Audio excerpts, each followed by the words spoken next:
Hi, this is Teresa Torres with Product Talk. This video is part of a series about hypothesis testing new product ideas. In this video, we'll take a look at the 5 components of a good hypothesis. Let's get started. The 5 components of a good hypothesis are the change that we are testing, what impact we expect the change to have, who we expect it to impact, by how much, after how long.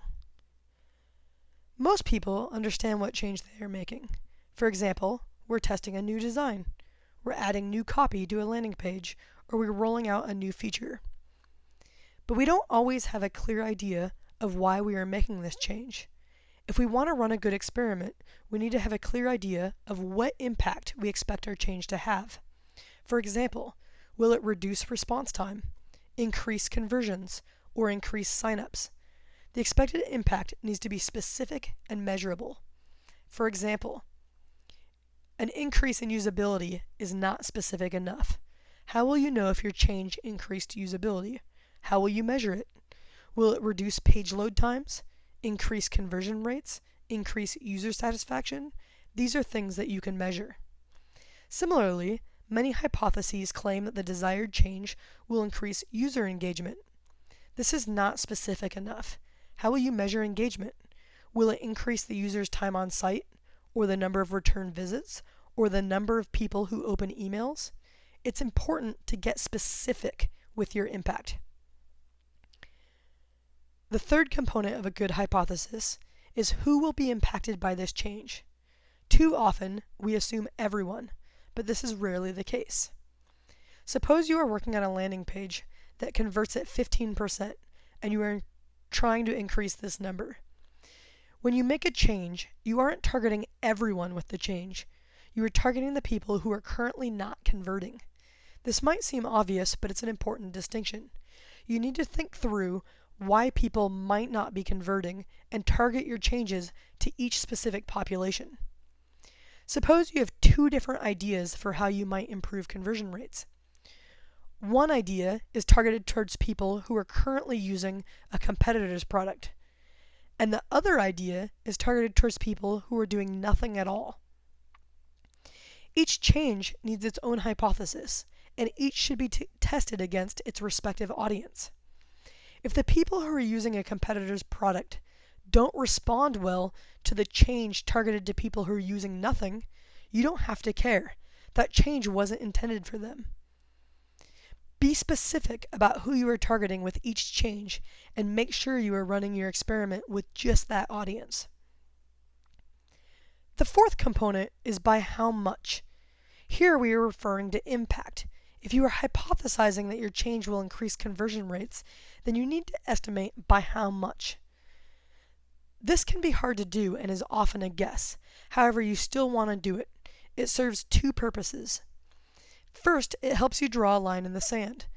The number should determine in black and white terms whether or not your hypothesis passes or fails, and should dictate how you act on the results. For example, if you hypothesize that the change will improve conversion rates by 10%, then that means that your hypothesis fails if the change only impacts your conversion rate by 9%. This might seem extreme, but it's a critical step in making sure that you don't succumb to your own biases down the road. It's very easy after the fact to determine that 9% is good enough. As we invest in our ideas, we become attached to them, and it's very easy for us to rationalize that mediocre results are good enough. It also can be easy to rationalize that bad results are okay. So for example, maybe 2% is good enough. Or in the worst case scenario, maybe even a drop in conversion rate is good enough because we just really like our change. Without a line in the sand, you're setting yourself up to ignore your data down the road. The second reason why we need to define how much is so that we know for how long to run our test. Too many teams run their tests for an arbitrary amount of time or stop the results when one version is winning. This is a problem. It opens you up to false positives and releasing changes that don't actually have an impact. If you hypothesize the expected impact, then you can use a duration calculator to determine for how long to run the test. If you aren't familiar with duration calculators, you can find more information at www.producttalk.org/hypothesis testing. Finally, you want to add the duration of the test to your hypothesis. This will help to ensure that everyone knows that your data isn't valid until the duration has passed. If your traffic is sporadic, how long doesn't need to be defined in time. It can also be defined in page views or signups or after a specific number of any event. Let's look at a few examples. Design X, the change, will increase conversions, the impact, for search campaign traffic, the who, by 10%, the how much, after 7 days, the how long. Or, reducing the sign-up steps from 3 to 1 will increase sign-ups by 25% after 1,000 visits to the sign-up page. Or, this subject line will increase open rates for Daily Digest subscribers by 15% after 3 days. Are you interested in learning more?